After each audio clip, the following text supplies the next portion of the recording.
嗨，我是九月，今天做了一个特别可爱的草莓夏洛特蛋糕。朋友说他的生日愿望是草莓自由，那肯定要满足他。需要的材料就是这些。先来做草莓果冻，100克草莓切小块，适量水，8克糖。大壶煮开，加5克吉利丁，搅和搅和。放冰箱里冷藏备用。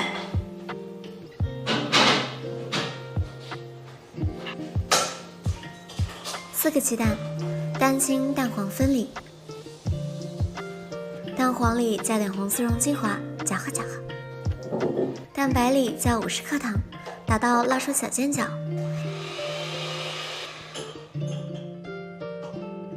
再把蛋黄液倒进蛋白里，翻拌均匀后，再加入80克过筛的低筋面粉，20克玉米淀粉，搅和搅和。装进裱花袋，挤出2个6寸大小的圆形，和手指饼干的形状。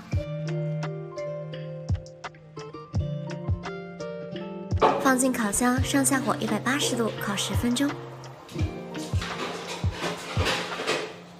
烤出来就是这样了，粉粉的，香香的。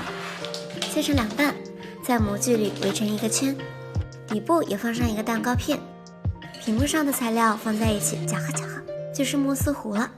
一层慕斯，一层草莓果冻，再淋上一层慕斯，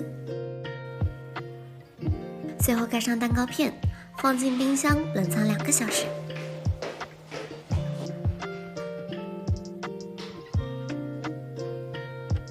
冷藏好了，再挤点奶油，铺上草莓果肉，粉粉嫩嫩的草莓夏洛特就做好了。